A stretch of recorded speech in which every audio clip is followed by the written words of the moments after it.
Hi, and welcome to The Working Songwriter, the show where today's best songwriters come to talk shop. I'm your host, Joe Pug. Each episode here we host a distinguished guest, and we ask them to go deep on their inspiration, on their process, on the general ups and downs of making a life in music. So, whether you're a grizzled veteran, playing as a mercenary in a country two-step band, or else a scrappy upstart, playing as a mercenary in a regionally famous emo band, this is your show, because ultimately it is what every writer seeks most, an ironclad excuse to put off actually writing.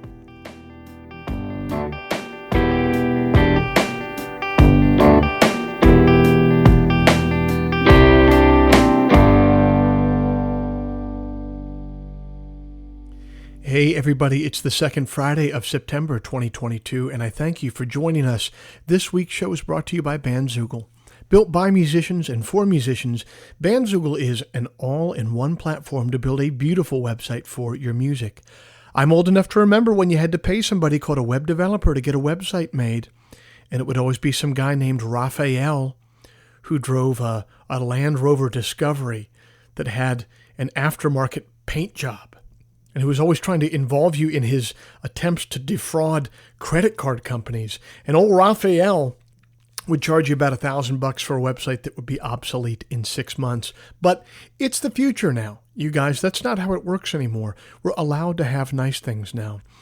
One of those nice things is Bandzoogle. Bandzoogle powers the websites of tens of thousands of musicians around the world, from weekend warriors to Grammy winners. All the features you need for a professional website are already built in: hosting and a custom domain name, dozens of fully customizable design templates, tools to sell your music and merch commission-free. Listeners to the Working Songwriter podcast can go to bandzoogle.com to try it for free for 30 days. Use the promo code TWS, the initials of our show, TWS, to get 15% off the first year of any subscription. If you'd like to hear some of my music live in the coming weeks, the first Sunday night of every month at 9 p.m. Eastern, I'm over on my YouTube channel for Sunday Songs. That's a live stream. I'm live. I'm playing tunes live. I'm taking questions in the live chat. I'm taking requests in the live chat. It's a really fun, really interactive experience. I dare to say that we're building something of a community over there, including many people who are listeners of this podcast. So come on over and be a part of it. That's the first Sunday night of every month at 9 p.m. Eastern. Head on over to joepugmusic.com and click on the live stream tab to set a reminder. Finally, if you enjoy this podcast, if you'd like to help it remain a viable endeavor for me, here's a couple things that you could do to help. First, you could become a supporter of the show over at Patreon. Patreon is a platform that allows you to directly support creative endeavors that you find meaningful. You just head to their site, Patreon. You search for The Working Songwriter, or you search for my name, and then you sign up to kick in a few bucks every month for the show. Think of it as a voluntary subscription. A subscription that you certainly don't have to pay for, but that you choose to pay for because you dig the show and because you won't miss a few bucks at the end of the month. If just 1% of our listenership would kick in the price of a cup of coffee every month, it would make an immense difference. So thank you to everybody who's taken the time and the capital to support the show over there at Patreon. If you're not in a place where you can support the show in that way, it's no problem. I totally get it. You could still help us out for free in one of two ways. First, you could leave us a rating in the iTunes store, which help us out. Or second, you could simply tell a friend about the show. Spread the word about the show. The simple math on those two things is that they will help me much more than they will be a pain in the ass for you. Okay, I'll end all the harassment there. I really hope that you enjoy this week's conversation with Jonathan.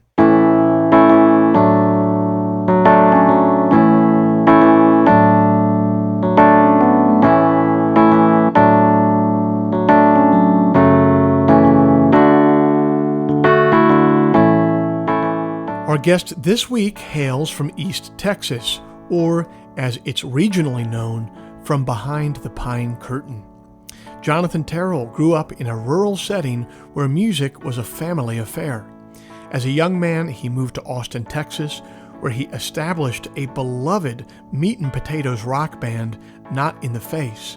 Since then, he's embarked on a fruitful solo career under his own name. The Austin Chronicle calls him a sensitive cowboy lover who excels at inward-facing, image-driven prose delivered in a smoky rasp. American Songwriter has said that his album Westward could be a true American classic, and Rolling Stone said that his song Texas is a love letter to the Lone Star State on par with Willie Nelson's No Place But Texas. I got a chance to catch up with Jonathan on the phone a few weeks ago to hear about his journey so far.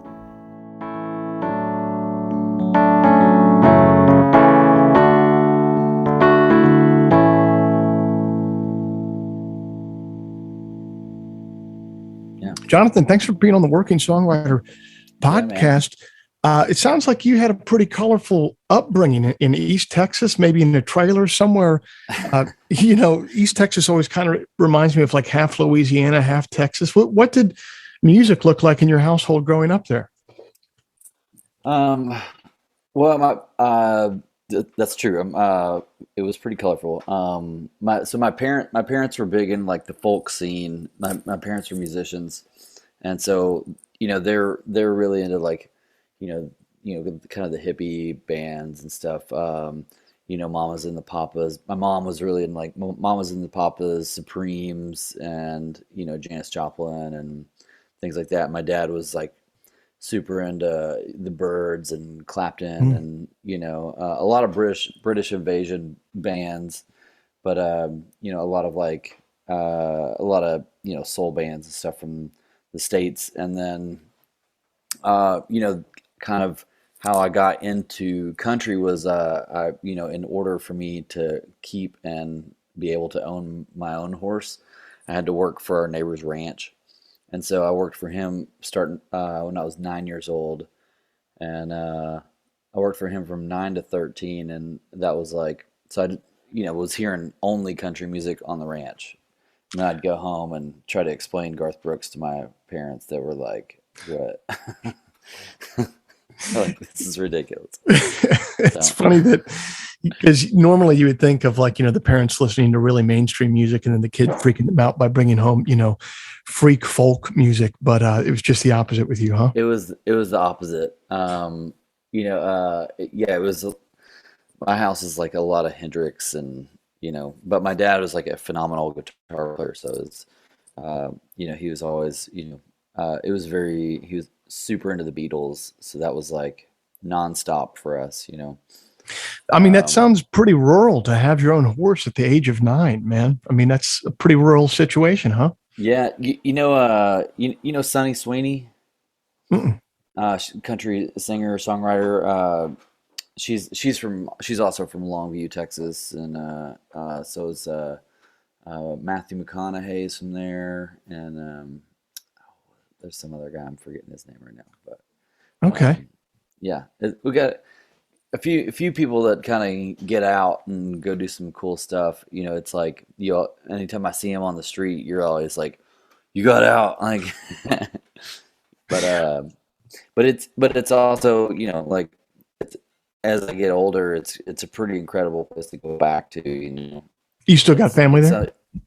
Yeah, I still have a sister in Tyler and a bunch of family in Longview, and it's when you're in your teens and your 20s, it's like you can't escape fast enough, because you just like you're trying to absorb the whole world at the time, and it's just not coming in fast enough. And but then it's kind of like once you go out and absorb a lot of stuff, then it's kind of like you come back and you go, oh, this is actually really beautiful here, and sweet folks around you. Yeah, I guess you and I are both at an age where we hit that point in our life where we're like, oh, I kind of see what my parents were up to. Yeah, trying to like be chill.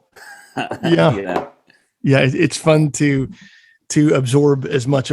I mean, I think that's the right way to be. Like in a teenager, 20s, like that's the way to be, wanting to soak up the whole world, and then you realize how much of what you soaked up is completely psychotic, and you got to get it out of you. Yeah, it's quantity over quality for a little while, and then it kind of flips the script. Yeah. When did when did you start participating in music? When did it go from something that you were, listening to something that you were playing yourself? Um, well, I mean, so we were pretty involved in my parents were in this religious cult, but at this one point of their life, and so when they kind of escaped from that, some of the only things that they really knew because they got into it so young, Mm, and it like kind of evolved underneath them, and so a lot of the things that they knew how to make money were like very involved in music of like we're going to play for tips, or we're going like there's 7 kids, so everybody's dressing up as a nativity scene person, and we're going to a nursing home, and we're going to sing Christmas carols for 2 hours, you know. oh, So, wow. at like 4. So, that's yeah, we were in church choir and handbells and anything you can do, and then whenever I think I was almost 14, and my horse my horse died, and I got a guitar. It Mm. was like the trade off. I I don't didn't know. learn I don't know if anything that's a as good far as trade like off or not, man. I think you might have gotten the short end of the stick. yeah, I mean, he was a great guy. He really was. His name was Lightning, and learned a lot on that dude. Yeah. But but it's at the time it was like, as devastated as I was, I found a lot of solace and comfort, like playing music and playing guitar and just being in my room and learning whole albums, and Hmm. seeing how loud the amp would go. It's funny. I feel like some kids, having had that experience with their folks, where it's like, all right, well, make a buck. The family's going to go do a family band thing at a nursing home for 2 hours. Like, Mm, it seems like it would make sense for some kids to like buck against that and be like, dude, I'm going to be like a stock trader in Manhattan. You know what I mean? Like, I'm yeah. not. So, like, what made you not buck against that, but kind of lean into it? I think what I think for us in our family, it was like, it was always, yeah, it was pretty colorful, and it was like, we grew up very, very poor, and and it was kind of like the kind that you don't really understand it when you're that close to it, but then like when you see like your friends' faces, or like, things like that, you're like, oh shit, like we're that okay, it's like that. And but music was like always like a safe place for everybody in our family. So it was like the one thing that we had that was like everybody thought was cool is like, oh, you guys sing 4-part harmonies? All right, nobody at school was doing that. So um, it was always something that everybody in the family was like really proud of that we had, and Yeah. that we all had like spent time learning together.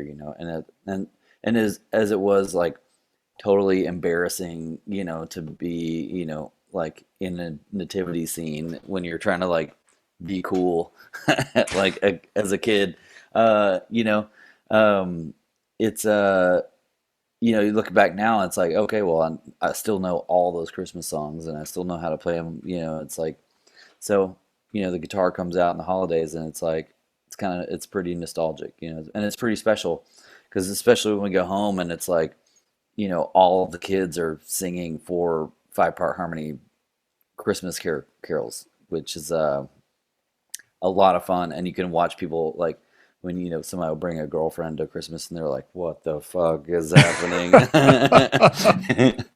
Like, That's uh, interesting, man. That it's heartbreaking in a way to think of a young kid, learning how poor his family is just by the look on his friends' faces. But then at the same time, like look what it ended up giving you. You know what I mean?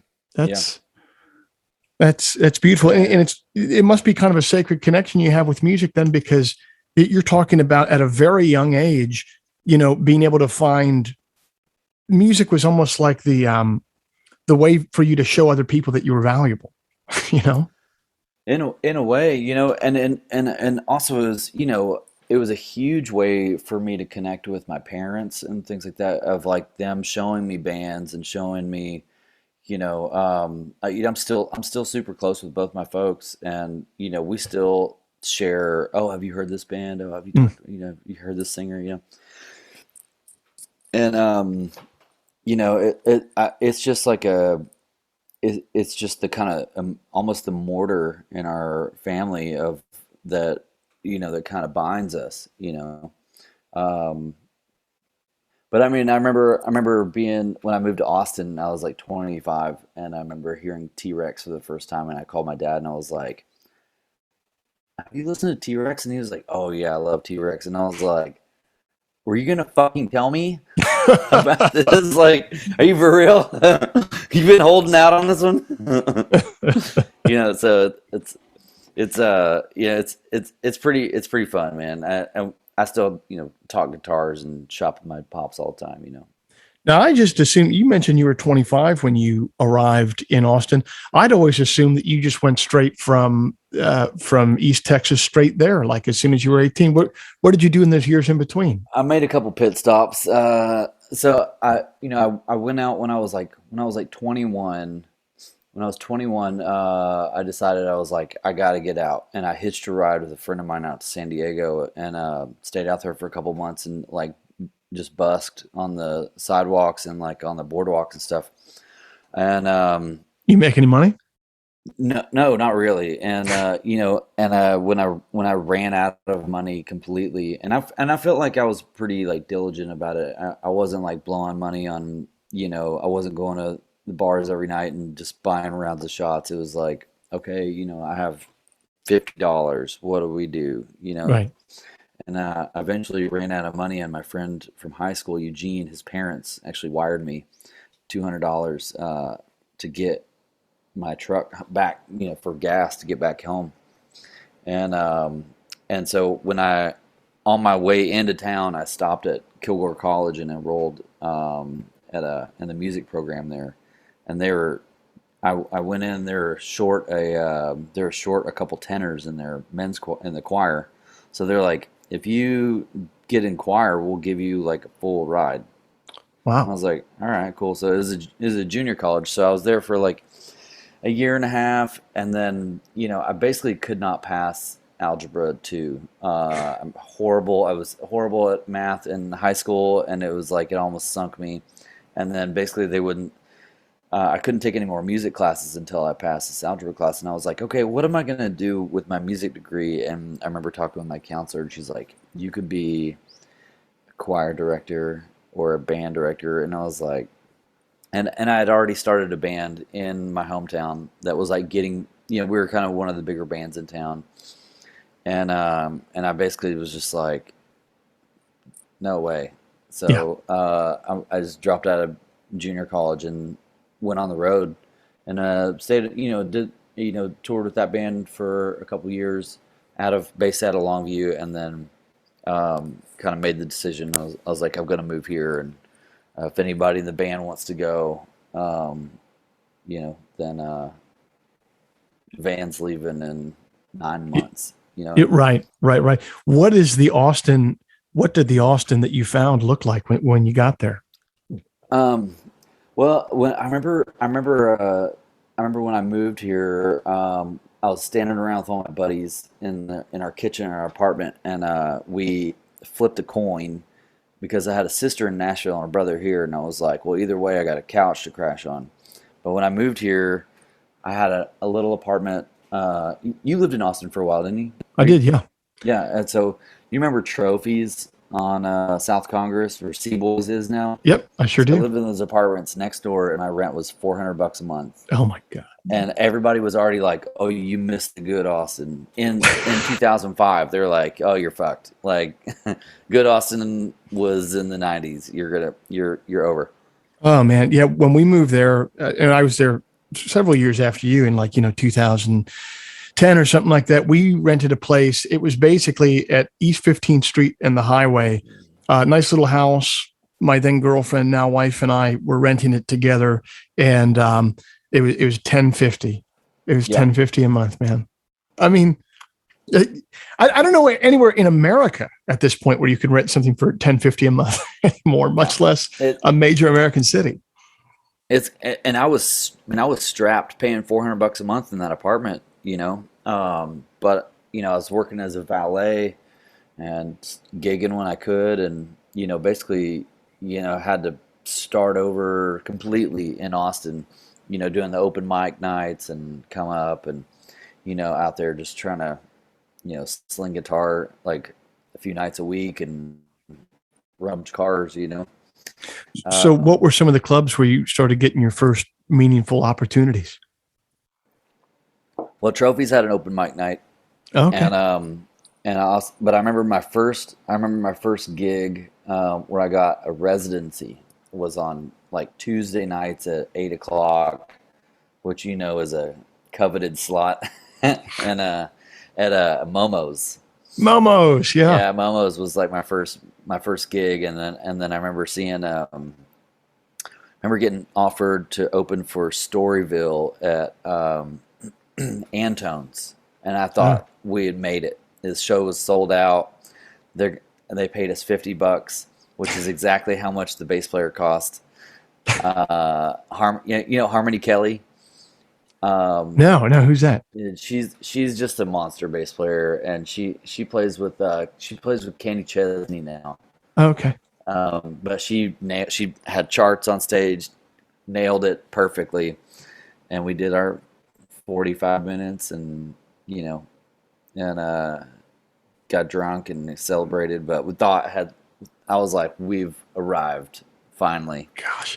Uh, Entertainment business is so bizarre because in the span of like a decade, you can be playing for $50 off charts and then have like the Kenny Chesney gig.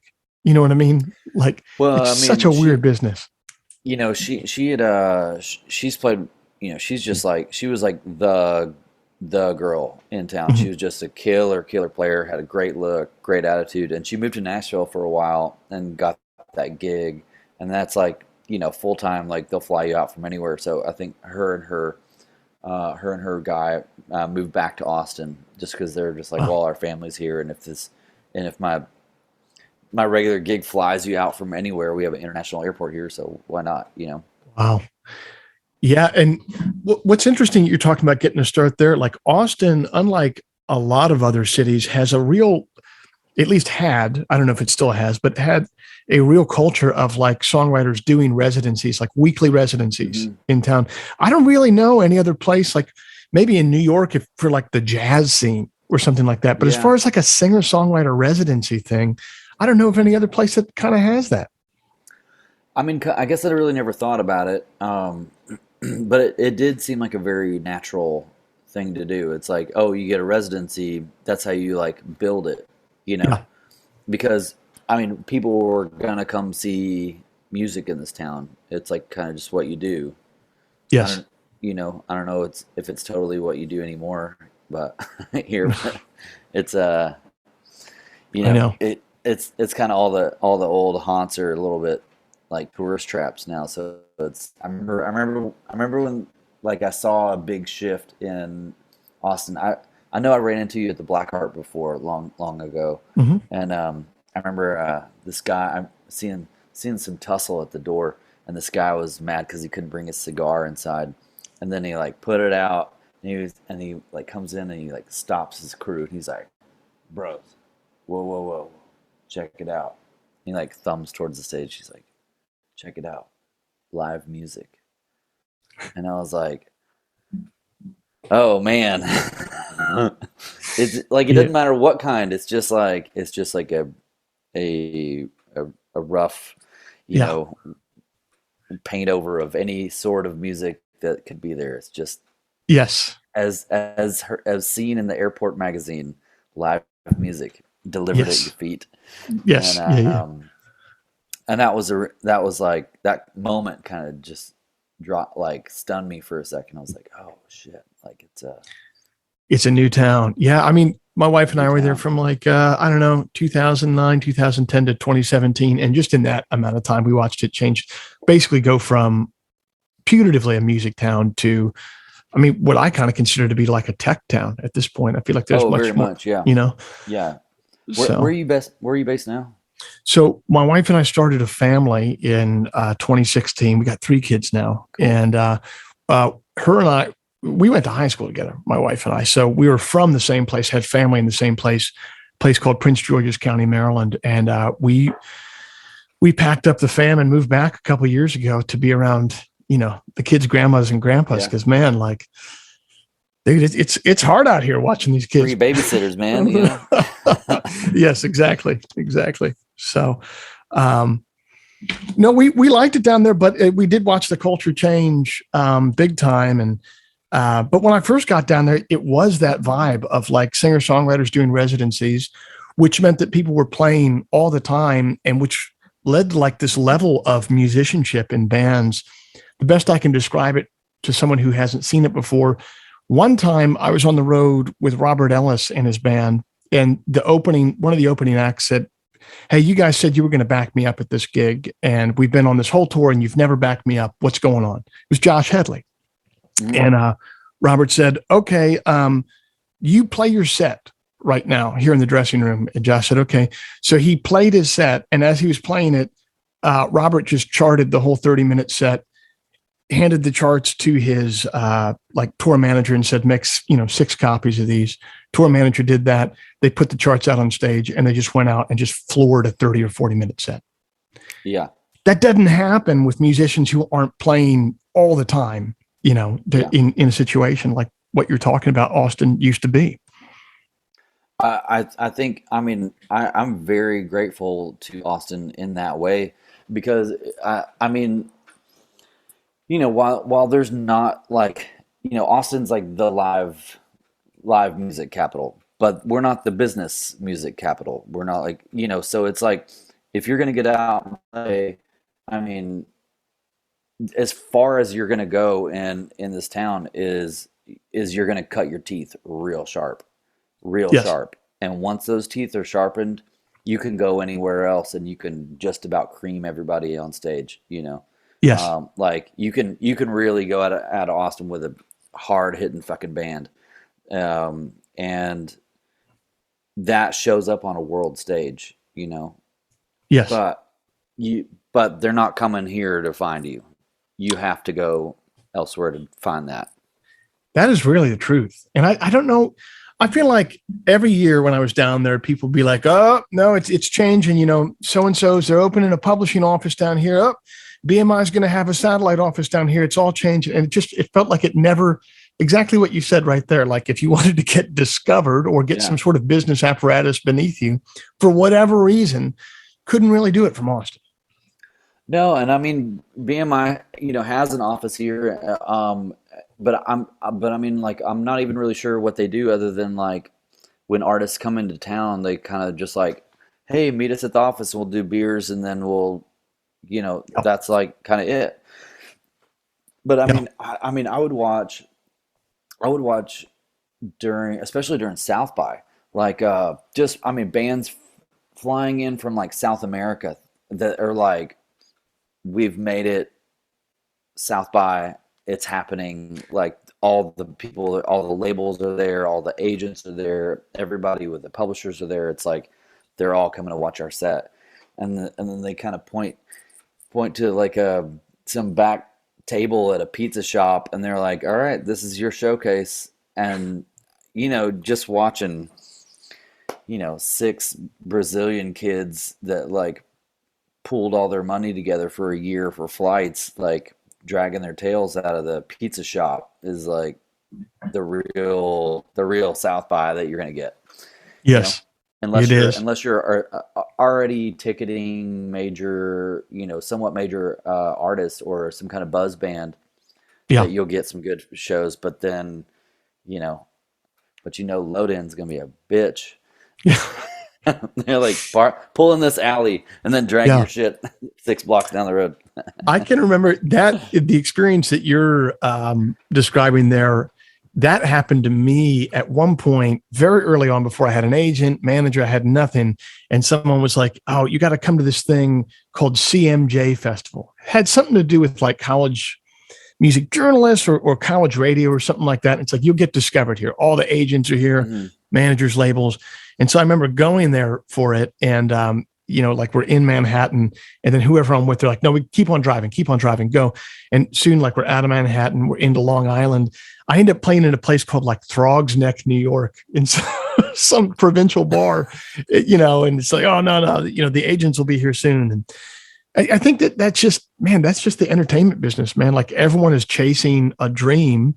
And so since you're chasing a dream, like you're willing to believe a whole lot. You know what I mean? Yeah. Yeah. There's a lot of, I mean, and I think that one thing that I can really, give to Austin is like, it gives a lot of musicians a lot of hope, and I really, when I thought about moving to Nashville, I'm actually like really glad that I didn't in a lot of ways, because I don't know if I like, according to the the kind of songwriter mentality that's going on in Nashville with the co-writes and like what you're writing for and who you're writing for. I don't know if I would have had the creative freedom that I had here in Texas with nobody telling you no, and like you can be influenced by like Towns Van Zandt and Rock Erickson in the same room, and it's okay. They're Yeah. both like legendary Texas artists, and it's like, you can be influenced by ZZ Top and Willie Nelson in the same song, and it's okay, because that's like what gives this little area its kind of stamp. And I just think about like, songs that I've written for like that go up to Nashville, and it's stuff that it's cool, and songs that I'm proud of, but like songs that maybe I necessarily wouldn't cut for myself, because it's not the style I want to get across.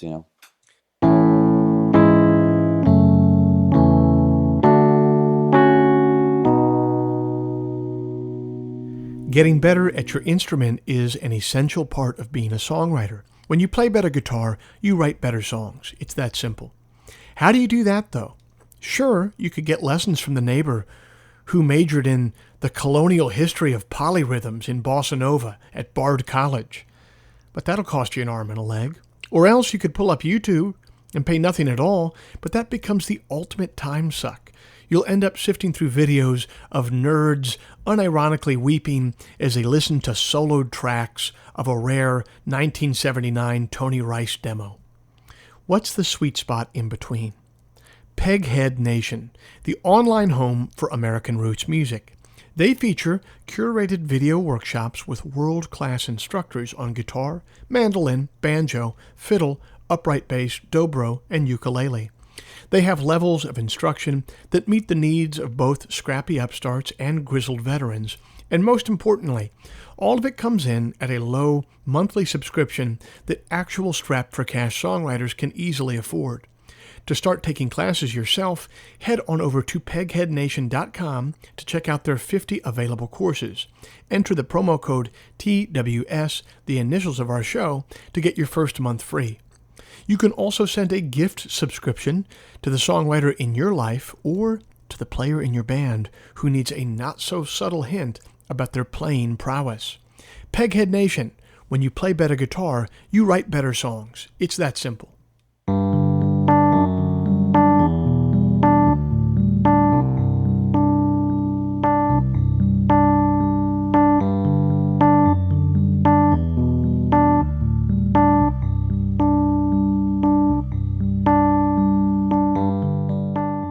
Jonathan and I both have a memory of Austin, Texas as it was before the massive proliferation of big tech. And I cherish that memory. Things have to change. That's the way of the world. But just because something is gone doesn't mean it still can't be appreciated. Sometimes the fleeting is the most precious. And there's a poem by Anne Sexton that explores that. It's entitled, I Remember. By the 1st of August, the invisible beetles began to snore, and the grass was as tough as hemp and was no color, no more than the sand was a color. And we had worn our bare feet bare since the 20th of June, and there were times we forgot to wind up your alarm clock, and some nights We took our gin warm and neat from old jelly glasses while the sun blew out of sight like a red picture hat. And one day I tied my hair back with a ribbon, and you said I looked almost like a Puritan lady. And what I remember best is that the door to your room was the door to mine.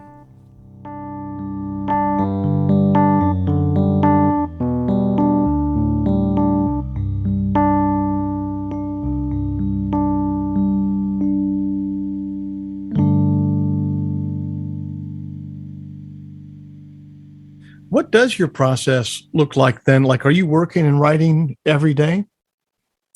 No, Mm-hmm. I'm definitely not writing every day. I take notes every day for sure, but actually sitting down with a song, we've got a new EP coming out on September 9th. And so a lot of that's been kind of my day is kind of a lot of prep for that, Yeah. press, photos. I've been doing, some music videos for this, and then I'm leaving for England tomorrow, so it's been a pretty packed schedule, and then with tours and stuff. So um, I did get to a certain point with my songs where I was like, where I had like 75 songs set aside for this EP, and I was like, Wow. okay, I don't feel bad if I don't write anything for a minute, because I started feeling like really almost guilty about having that many songs, because I was like, well, shit, they're just sitting there, and only 6 songs are going to be on the EP. Mm-hmm. I don't know how many songs are going to be on the next EP or the next record. Mm-hmm. I don't know what that record even looks like. So it's I feel like in a good spot to have those in my back pocket, and then Yeah. also be like writing. Like I wrote a song yesterday, but I didn't write anything for like a week before that. Yeah. But I took down 5 titles and 3 lines. Gotcha. So So if you're taking notes like that, then you are kind of constantly open then to creative inspiration. Your mind is in that always. place of looking. Yeah, always, and I do feel like anytime it requires me to stop and go shut everything out and be like, okay, I just need to chase this for a second, even if it's just going to be like a line or a hook or a verse or whatever. It's like I'm, you can ask my fiance, she'll be like, I'll pretty much stop anything to write that out. Yeah. Yeah. Yeah. Well, Um, you got to get it in that moment or it never comes back. mhm, And God knows yeah. why. Uh, well, why was it an EP then? And for listeners who aren't familiar with the jargon, EPs tend to be shorter records rather than the longer records, which are called LPs. If you had 75 songs, why not an LP? Why'd you go with the shorter EP? So I did a deal with Range Music and Virgin Mhm. Records, and so the project that they wanted me to start off on was an EP, and they're like, okay, let's do an EP. It's like a low commitment Mhm. thing where not a we're not putting 6 figures into recording an album, and it's like, okay, everything right now is streaming and singles charts, so like let's kind of work these algorithms, and you know it's it's a it was kind of a better deal to do an EP right now, and then they're Mhm. like, if the EP does well, then we'll do another EP or we'll do a full length album next. So It it um, so it there makes is sense more though. coming up next, but I don't know what it's going to be yet. Um, it makes sense though that you just want to have more bites at the apple, having this stuff hit streaming services. You know what I mean? Like, I mean, true. I mean, yeah. I saw that putting out I put out my last record independently, and I mean, I put 4 singles out on that record, mhm. and all the singles got on editorial stuff, playlists, and but like I once the rest of the record comes out, the other 6 songs aren't, hopefully they got heard. I know some people have my record, and Mhm. and enjoy it. Um, but it seems almost kind of like the way, that music is being digested now is just song by song. It's like, but I mean, you got to give like props to like Adele. She's like, she put her album out and she's like, you can't listen to this on shuffle. You have to listen to this to the whole thing Right. Right. from the songs that I made it from, like, in sequence that I designed. Yes. You have to do this because that's important for the record. And of course, she can do what she wants. She's Adele. Right. Uh, Right. but That does feel like a little like putting your finger in the dam, because it's like listeners are eventually going to listen to music the way that they want to listen to it. You know what I sure, mean? And like that's that is what it is. I'm kind of done bemoaning the album format being gone, because it's like it's kind of a moot point if people don't want to listen to music that way. It's like we got to bring music to them the yeah, way that they want to hear it. You for know? sure. And I mean, it's kind of like you can fight it all you want, but that's the way people are listening to music now. And I mean, and also, I will definitely be putting out more albums for the rest of my life. Sure. Hopefully I'll be putting out albums forever. Hmm. Um, you know, but just it's only just changing the way that music's getting heard. It's not changing, the music necessarily. But I mean, even on this EP, we're putting out 4 singles before the EP comes out. So at least by the time this comes out, the other two have a good shot of getting heard. Yes. You know, which Yes. is which is uh which is almost kind of like an algorithmic backdoor of things, that the industry's had to find, through trial and error. Yes. Yes. What's it been like? Because you've always had a pretty independent streak business wise. What has it been like to change that up with this latest release and sign with a bigger company?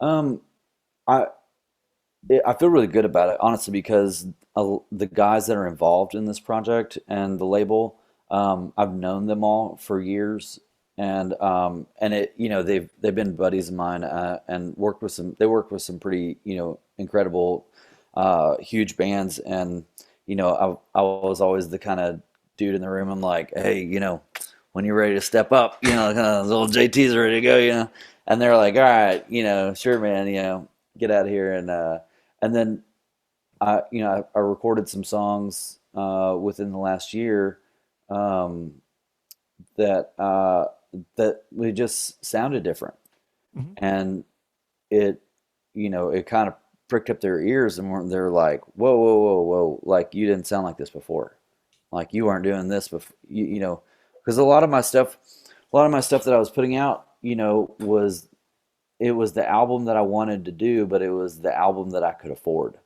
Yeah. you know, and it's and I know you're probably familiar of like, well, we don't have another $1,000 to go in and retrack vocals or redo this bass line or fix this to be, FM gold or whatever, standard you're trying to hold your music to. Um, as an independent artist, you don't have that kind of luxury at all. No. But then, you know, as you get older, you kind of like dig more and more into pre-production and, fleshing out something in its entirety before you bring it to the studio, instead of like, we're going to get in there next week and it's going to be magic. You're like, let's get into a rehearsal room for a month, Yes. Yeah. you know, Yeah. Yeah. Yeah. Yeah. and then we'll go cut it, Yeah. So I think I just kind of maybe matured a bit, in the way that I make records and the way I want my songs to sound. That this batch of songs turn some heads, and they're like, "Hey, I think we can get your songs out to a bigger audience." And I'm like, "Well, I've been putting records out myself for a long time, so let's change it up, let's switch it up, see how it goes." Yeah. Definitely. I'm super open to it. I know what you mean though about, you know, that constraint of the money. It is a big deal, because what you end up doing is you end up calling a lot of things good at the end of the day. That's like, when I used to build houses and something wasn't quite right, if you were working for a shitty carpenter, they'd just be like, hey man, call it good. You know what I mean? And Yeah, that's what kind of ends up happening with music. Like, if you have 10 grand to make a record and you go in and you spend $9,500 on a session, and then 2 weeks later you come back to listen to the working mixes, the rough mixes, and it doesn't sound like how it's supposed to sound, too fucking bad. Yeah. And what you start doing is you start going into like this mental thing of, you're just like, oh no, actually, no, this is how I wanted it to sound. Like, and you start I can live with this. I can live with this. Yeah. And that is, that's missing the mark big time. I've taken a lot of music production in-house and kind of learned how to do it myself, simply because I really want the option to be able to hear something that I've been working on with fresh ears. And if I hear it and it's not the thing, I can just trash it. Screw it, man. It's not the thing. And if it's not the thing, all that matters is that it's the thing, like nothing else matters. So I'm glad. It sounds like in your own way, you found a way to get around that problem. I tell you one thing that really, really helped me, especially on my last album, Westward, was, once we had the songs, kind of dimed in, I was doing residencies. I was playing with my band at the White Horse, like all the time. Nice. And, and that's a 2-hour set, and you can really, I would take notes on stage with a marker of like, okay, I'm going to play this song, and if it doesn't spin the dance floor how I want them to dance, then it has to change. Or we talk about it before we go, hey, let's try this song this way tonight, and if it pops the dance floor, then we know we're on the right path. And so that was like the whole album was road tested at all these honky tonks before we even recorded it. Wow. That's a really interesting way of doing it, because people don't, their reaction to a song in that sense, it doesn't lie. It either moves them, literally, physically moves them, or it doesn't, Yeah. And I don't know if you've ever spent much time on a two-step dance floor in Texas, but the dancers will fucking let you know if they can't dance to it. Really? They'll turn around and they'll just, they'll be like, I thought you said this is a waltz. It's a 6/8, and then they walk off, and then you're just like, wow. Wow. So they will 100% let you know, but they'll also let you know if it's something they like to dance to. You'll come on that song and just the dance floor will just pack up. Wow. And that's a really like life-changing moment to have almost like a hurricane happening in front of you, and you're commanding everything that's happening with it, and you're actually playing one of your songs that you wrote like in your garage or your bedroom, and it's moving people, and you're watching it happen in real time, and then it's just like, it's exciting to see like your baby like growing up, and realize that like, hey, this moment could have potential. That's my buddy Tim from Strand of Oaks always says that, like, as adults, the last form of magic that's kind of available to us is basically music, and it is. And what you're talking about there is that's magic. You wrote something by yourself in your bedroom, and 3 weeks later, a day later, I don't know, it's physically moving people. It's bringing a room of people together. Because it's all an illusion. Okay. Well, listen, man, it's been a pleasure to talk to you. Thanks for coming on the show. And absolutely, man. I wish you just the best of luck with this new EP, and good luck. God bless. Thanks, Joe. Appreciate you, brother.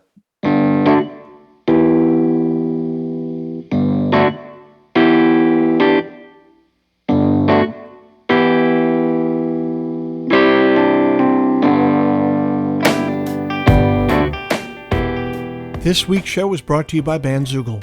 Built by musicians and for musicians, Bandzoogle is an all-in-one platform to build a beautiful website for your music.